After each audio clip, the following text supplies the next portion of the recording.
ክርስቲያናዊ የቤተሰብ ሕይወት ምን መምሰል አለበት? አሁን ከወቅታዊ ችግሮች አንጻር እችን ብታብራሩልን። እሺ ቀሲስ ሰው ይቅደሙ ያሉ ነው።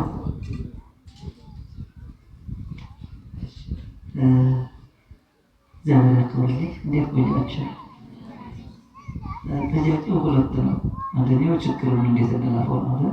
ሁለተኛ ቤተሰብ እንዴት ይቀጥላል?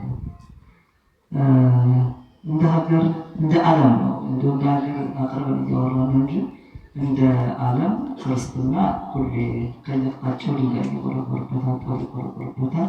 ይህንን ኦርቶዶክሳውያን እንደ ኦርቶዶክሳውያን እንዴት እንለፈው ነው። በጣም ባለብዙ መንገድ ባለብዙ ዘዴ የአበታት መንገድ ካልተጠቀም አንድ ብቻ አይሆንም። ያን መዘርዘር አይቻልም። ባጭሩ ግን እንዲሁ አንድ ሁለት ብዬ ተዘረዝር። በመጀመሪያ ደረጃ የችግሩ ምንጭ እኛ አለመሆናችንን ማረጋገጥ። ሁለተኛ በሞት እስኪ ቤተክርስቲያን የክርስቶስ አካል ናት ይባላል አይደል? ውእቱ ርዕስ ወሚነ አካል ይላል መጽሐፍ ቅዱስ ጳውሎስ። እሱ ራስ ነው፣ አለቃ ነው። እኛ ደግሞ የአካል ክፍሎች ነን። ያ ማለት እያንዳንዱ ክርስቲያን የአንድ አካል የአካል ክፍል ነው ማለት ነው። ስለዚህ ዓይን፣ ጆሮ፣ እጅ፣ እግር ሊጠለው ይገባል፣ ሊያዝንለት ሳይገባ። ይህም መስቆም ካልቻል እንደ ኦርቶዶክሳዊ እንጠራለን። ኦርቶዶክሳዊ በኦርቶዶክሳዊ ላይ ዓይኑ እያፈጠጠ፣ ኦርቶዶክሳዊ በኦርቶዶክሳዊ ላይ የስድብ ናዳ እያወረደ፣ ኦርቶዶክሳዊ በኦርቶዶክሳዊ ላይ እየተኮሰ እየገደለ፣ ይህን እንደ ኦርቶዶክሳዊ መተኮስ ወደ አካል ያ ብለን ማረም ካልቻል ከባድ ነው። ስለዚህ ህብረት፣ ፍቅር ያስፈልጋል በእውነቱ ከሆነ ማለት ነው። ሁለተኛ ዓለም የምትመራባቸው ስርዓቶች ፍትሐዊ አይደለም። ይህን በጥንቃቄ ነው ያስፈልጋል።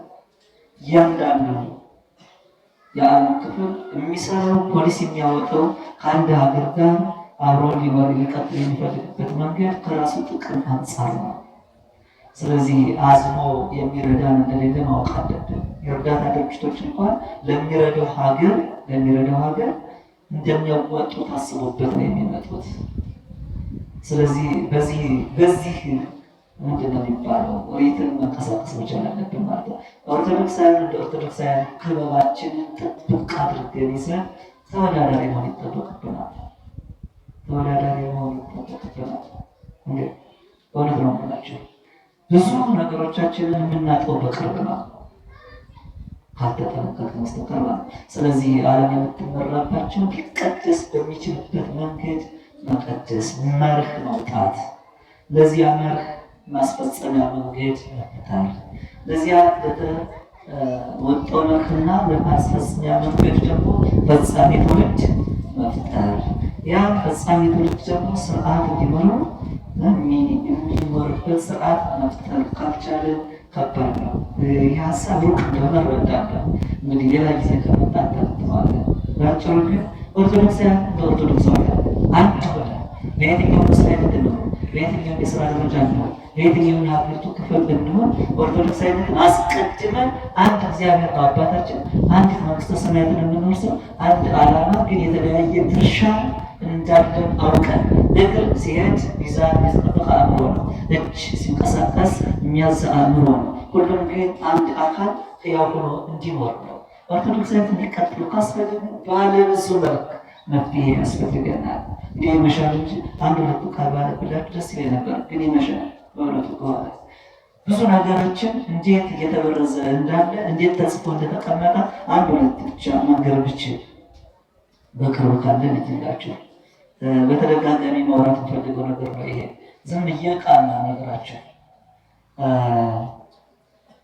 ዓለም የምትቀጠለው መልካም ከኦርቶዶክሳዊነት አንጻር እንደ ዲዮቅልጥያኖስ ሰይፍ አምጥቶ የሚገድላችሁ አትጠብቁ። የለም ሰይጣን እሱ አላዋጣም፣ ትቶታል።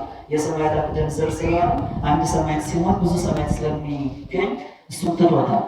ቤተክርስቲያን የሚያቃጥል ሰው አትጠብቁ ከዚህ በኋላ። ምክንያቱም አንድ ቤተክርስቲያን ሲቃጠል 10 ቤተክርስቲያን እየተሰራ ስለሆነ የማያዋጣ መንገድ መሆኑ ኢትዮጵያ ውስጥ ጭምር ተረጋግጧል። ስለዚህ ምንድን ነው እዛ ስርዓቶችን በሌላ ስርዓት መቀየር ነው። ይህም በደንብ እንዲሰሙ ይፈልጋለሁ። አንደኛ የተለወጠ ነው ነገራቸው። እኛ አንድ እግዚአብሔር እንላለን አይደል?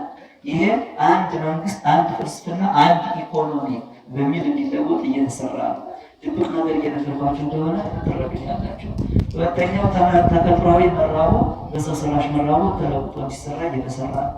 ሶስተኛ በልጅነት ነፃነት ጥበብን ማንበብ በጣም ደስ መማር ምሳሌ ተሰሎሞን መማር በቶሚ ኤንድ ጄሪ አይነት አሻንጉሊቶች ልጆችን ሄዶናዊ ማድረግ ፈቃደ ስጋ ብቻ ዓለም የቢዝነስ ባለሙያ ማነው ደንበኞቹ አትተው ተደርጎ እየተሰራ ነው። 5 ማቴ 4 ጥብቅና ዘላቂ መንፈሳዊ ሀሴት ግድምና ፈንጠዝያ በሆኑ ሆሆ በሆኑ ወይ መላ በሆኑ አይነት ነገሮች እንዲቀየሩ እየተሰራ ነው። በቃም ኦርቶዶክሳውያን ካዱ ብሎ የሚጠይቀን የለም። የእኛን የምንረሳበትን መንገድ ፈጥሮ ብዙ ነገሮችን ማቅረብ ነው። ልቀጥል። 6ኛ ማነው 5ኛ ቅጥነተ ህሊና ተመራምሮ ራስን ገዝቶ እግዚአብሔርን ፈልጎ መኖር በፈቃዳተ ሥጋ በቸልተኝነት እንዲቀየር ሄዶኒዝም ብለውታል እነሱ። በዚህ እንዲቀየር እየተሰራ ነው። ይህን ማሰብ ይጠበቅብናል። ዓለም አሁን ችግር ውስጥ የገባን በአንድ ቀን አይደለም። ይሄ የዛሬ 100 ዓመት የተጻፈ ስትራቴጂ መጽሐፍ ነው ነገራቸው። 3 መጽሐፍት ላይ ያለ 7ኛ የምባለፈው ብያለሁ ራስን መግዛት የመንፈሳዊ ትህረት በቁሳዊነት በማቴሪያሊዝም ሁሉ ነገራችን ማቴሪያሊስቲክ እንድንሆን ቁሳዊ እንድንሆን እየተሰራ ነው። የእኛ ዘመን እኔ የድንጋይ ዘመን ይባል ብዬ አስባለሁ። እውነት ቤተ መንግስት የሚሰራው ድንጋይ ነው፣ ትውልድ ላይ ይሰራል። ያን የሰራውን ድንጋይ ያልተባለ ትውልድ ይመጣና ያፈራርሰዋል። ስንት ህንፃዎች ፈረሱ በእኛ ዘመን። ሰው ላይ ቢሰራ ግን ህንፃውን የተሰራው ትውልድ ይሰራው ነበር። ቤተክርስቲያን እኔ ልማት መቃወም ሰው አይደለም፣ ግን ይቀድም የሚል እንትን አለ። ሪዘርቬሽን ማለት ቅድሚያ የሚሰጠው አለ። የምንሰበስበው ድንጋይ ነው። ድንጋይ መልክ የሚያሳዩ ድንጋዮች ሰው ግን በትነናል። እንደ ክርስትና አሁን የቤተክርስቲያን አስተዳዳሪ ስመካቡ አሰሪ ኮሚቴ ምናምን አይደለም፣ እኛ ራሳችን ጭምር በዚያ ላይ ያለ ነው።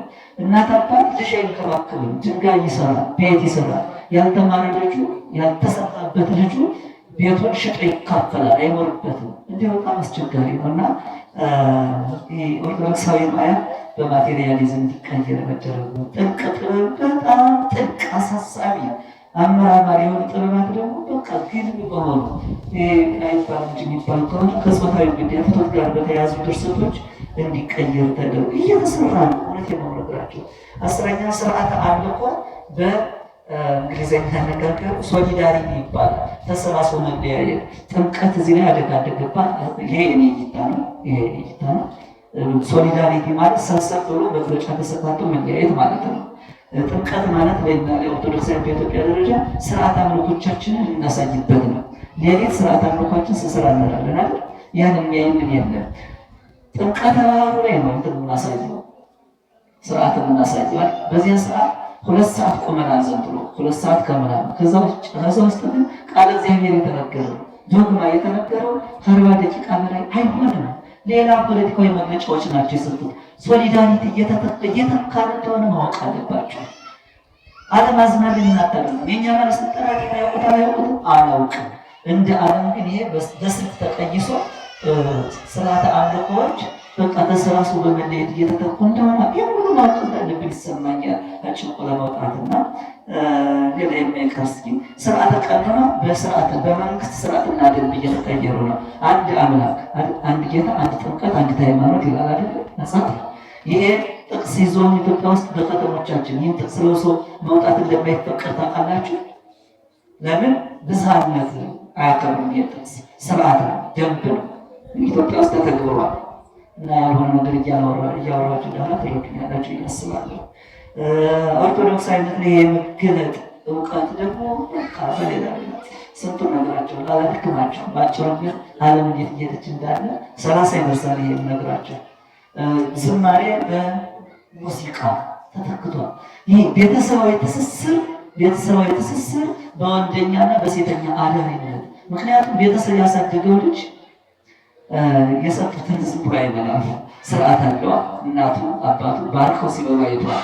ይሄ የተቀደሰ ነው ይባላል። ይሄ አይበዛም ማለት ይሄ ደግሞ ለነፍስ ለስጋ ይጠቅማል፣ ይሄ አይጠቅም ብሎ ይጠይቃል። ዝም ብሎ ወጣ ሲባል ሆ ብሎ ያን ሀሳብ በልቶ አይወጣም። ለምን ብሎ ይጠይቃል። ቤተሰብ ያሳደገው ሰው ቤተሰብ ያላሳደገው ሰው ግን ይታዘዛልና ቤተሰባዊ ፍቅር ለዚሁ እንዲጠቃ ተደርጓል። በጣም ረሰና ቤተሰብ እንዴት ይቀጥል? አባት ክርስቶስ መሆኑ ነው። ከስነ ፍጥረት አንጻር ሰማይ መሆኑ ነው። እውነት ነው ብላቸው ከነገረ ልደት አንጻር ክርስቶስ መሆኑ ነው። ከጽሎተ ሥላሴ አንጻር አብ መሆኑን መረዳትና በዚያ ልክ መስራት። ሚስት ደግሞ እናትነት አይደል?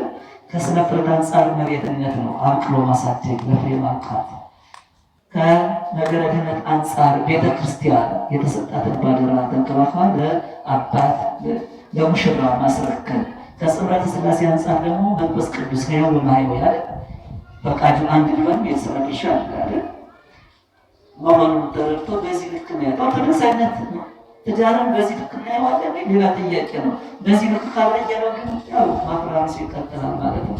እዛ ውጭ ልጅን በቃልም በግብርም በስሜትም በትኩረትም ተንከባክቦ ማሳደግ።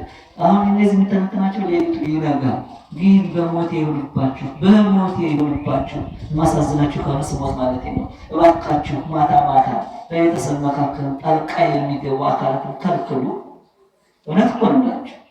ሚስትህን ሳታይ ዜና ታያለህ፣ ባልሽን ሳታይ ድራማ ታያለች፣ ልጆቻችሁን ሳታዩ የሰዎች የዋሉበትን ጉብኝት ታያላችሁ። እንዴት ልጆቻውን ይቀደሱ? ማን አሳድጓቸው? እውነት እስኪ ዜና ቤተክርስቲያን ቅድም እስኪ በእውነት እኮ ነው ብላችሁ ማታ ማታ ጊዜ 1 ሰዓት አካባቢ ከሆነ 1 ሰዓት ተኩል ጀምሮ እስከ 3 ሰዓት ለልጆቻችሁ ስብሐት ማለት፣ እጅ ማስታጠብ፣ እግር ማጠብ፣ ምግብ ማቅረብ፣ መጽሐፍ ቅዱስ ማንበብ፣ ስንክሳር ማንበብ፣ ነገር እግዚአብሔር መነጋገር እስኪ አስተምሯቸው። ስሟቸው፣ ይስሟቸው። ያኔ ከእናንተ ጋር ይጋጫሉ፣ ይታረቃሉ። ሲያድጉ ተጣልቶ መታረቅን ያውቁታል። ከእናንተ ጋር ሲያጠፉ ይሸለማሉ፣ ሽልማትን ያውቁታል። ሲያጠፉ ይቀጣሉ፣ ማጥፋት ማስቀጣት ያውቁታል። መኖር አስተማራቸው ማለት ነው። ከዛ ውጭ እንደ ቅድም ድንጋይ ሰብስባቸው ያዋሉ ቅርበ መልካም ነው በእውነት በዚህ ዓለም ያለውን ታላቅ ነገር በሰፊው ነግረውናል። እኔ ደግሞ ከቤተ ክርስቲያናችን አንጻር ከቅዱስ መጽሐፍ አንጻር ደግሞ እኛ ሰቸው ሲናገሩ አባታችን አንድ ክርስቶስ ነው፣ አካል አባል ወውእቱ እሱ ራስ እኛ አካል ነን ብለዋልና እኛ ግራ የገባን ከእግዚአብሔር ስለተለየን ሁሉ ነገር ከእግዚአብሔር ይቻላል። እኛ እግዚአብሔር በነቢየ እግዚአብሔር በኢሳይያስ አድሮ ምዕራፍ 1 ላይ ተመየጡ ሀቤ ወአነሂ እትመየጠክሙ ነው የሚል። እናንተ ወደ እኔ ተመለሱ፣ እኔ ወደ እናንተ እመለሳለሁ ነው የሚል። እውነት ነው እላችሁ እኛ ዛሬ እግዚአብሔር ተቆጥቶ በኤርምያስ ላይ አድሮ የተናገረው ነገር አለ። በዚህ በትንቢተ ኤርምያስ ምዕራፍ 14 ላይ ነቢዩ ኤርምያስ ከእግዚአብሔር ፊት ቆሞ እባክህ ምሕረት አድርግ አለው፣ ለመነው ይላል። በኋላ ጌታ ምን አለው? እንኳን አንተ ሙሴና ሳሙኤል ቢጨመሩ አልመለስም አለ ይላል። ይገርማችኋል። ለምን ቢባል ከአንድ አማላጅ 2-3 አማላጅ ቢጨመር ማለት ነው። ምንድነው ምክንያቱ ትለኝ እንደሆነ አለ እነሱ በፈቃደ ሥጋ በዓለም በጣዖት በተለያየ ሁኔታ ውስጥ ሆነው ቢለምን ጆሮዬን አልሰጣቸውም። በጣም ይገርማችሁ ከሆነ አሁን ምን ሆኖ ነው እንላለን። ብዙ ጊዜ እግዚአብሔር ምን ሆኖ ነው የተዋና እንለው ነገር የለም። እኛ ስለተውነው ነው። እኛ ንስሐ አንገባም፣ እግዚአብሔርን ይቅርታ አንጠይቅም፣ አባቶቻችን ጋር አንገናኝም። አሁን ደስ እንላለን። ዛሬ እዚህ ላይ ተገንበናል። እጅግ በጣም የሚያምር ነገር ነው። ይህ ህይወት ቀላል ነገር አይመስላችሁ። ቅድመ መምህር ላሉት እስቲ አንዳንድ ጊዜ ጉባኤዎች እየተዘጋጁ ብንመካከል ነው። ይህ ትልቅ ነገር ነው እና ብዙ ጊዜ የሚፈታልን መፍትሄዎች ስላሉ ግራ ይዟል። እኛ ንስሐ ከገባን እግዚአብሔርን ከጠየቅን እግዚአብሔር ዘንድ ቀላል ነው፣ ሰከንድ አይፈጅበትም። እና ስለማንመለስ እግዚአብሔር ፊቱን ስላዞረ ነፋሱ ከሱ እጅ፣ ዝናቡ ከሱ እጅ፣ እንጀራው ከሱ እጅ፣ እድሜው ከሱ እጅ፣ ሁሉ ከእግዚአብሔር እጅ አለ ያለ ምድራውያን ነገሥታትስ ራሳቸው የሚፈጥሩት ነገር አለ ከእግዚአብሔር ነው እንጂ። ስለዚህ እኛ እንመለስ። ከተመለስን ንስሐ ከገባን በየአባቶቻችን እግዚአብሔር ይመለሳል። ስለዚህ የከበደውን ነገርም እግዚአብሔር ማቅለል ይችላል፣ ያቅልልልን ነው። እሺ ለመምህሮቻችን እግዚአብሔር ይስጥልን፣ ቃለ ሕይወት ያሰማልን።